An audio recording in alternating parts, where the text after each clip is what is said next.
Crime કોન્ફરન્સમાં સાહેબને solve થાય એટલા જ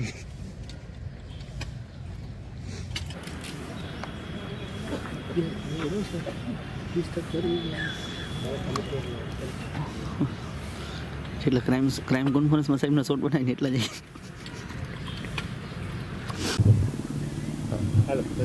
જી સર સોશિયલ મીડિયા પર જે ફેક એકાઉન્ટ બન્યો છે, ઘણા વખત એવા લોકો છે, ક્યારેક ટ્વિટર મેં કોપી કરી નાખે અને ક્યારેક ઇન્સ્ટામાં અને કાલે ફેસબુકમાં પણ એવી રીતે કર્યો છે.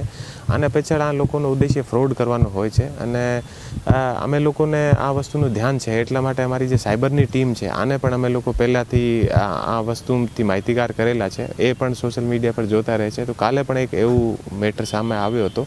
અમે મારા જે ફ્રેન્ડ હતા આને પાસે પણ મેસેજ કર્યા હતા પૈસાની માંગણી કરવા માટે અને બીજી વસ્તુ માટે. તો ટાઈમથી અમે લોકોને ખબર પડી ગઈ હતી અને અમારી જે સાયબરની તપાસ જે છે ચાલુ છે. અને હું બધાથી આ રિક્વેસ્ટ કરું છું કે ક્યારેક પણ કોઈ સોશિયલ મીડિયા પર કોઈનો મેસેજ આવે અને પૈસાની માંગણી કરે તો જ્યાં સુધી બધી વસ્તુ વેરીફાઈ ના થાય ત્યાં સુધી એવું કોઈને પૈસા યા બીજી કોઈ વસ્તુ પણ ક્યારેક ટ્રાન્સફર ના કરવી જોઈએ.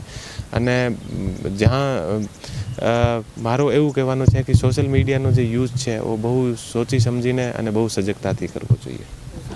પૈસાની માંગણી કરવામાં આવી છે અને આની કોઈ તપાસ થઈ રહી છે કે આ પહેલા પણ ઇન્સ્ટા આઈડી પર એવી રીતે હતો કે હું મારા નામથી ફેક એકાઉન્ટ બનાવી દીધો અને આ એકાઉન્ટથી બધા જે નવા મિત્ર બનાવી લીધા અને આને પાસે મેસેજ કરતો હતો. અને આ મેસેજમાં એવું લખતો હતો કે મારો એક ફ્રેન્ડ છે અને આ ફ્રેન્ડના એ મોબાઈલ નંબર છે અને આવાનો અત્યારે ટ્રાન્સફર થયો છે અને આર્મીમાંથી એ એટલા પૈસા જે છે ફર્નિચર જે છે એ એટલો સસ્તો આપને મળી જશે. તો તમે એડવાન્સમાં એટલા પૈસા જે છે એ તમે ટ્રાન્સફર કરી નાખો. તો એવી રીતે ફ્રોડ કરવાનો કોશિશ કરી હતી.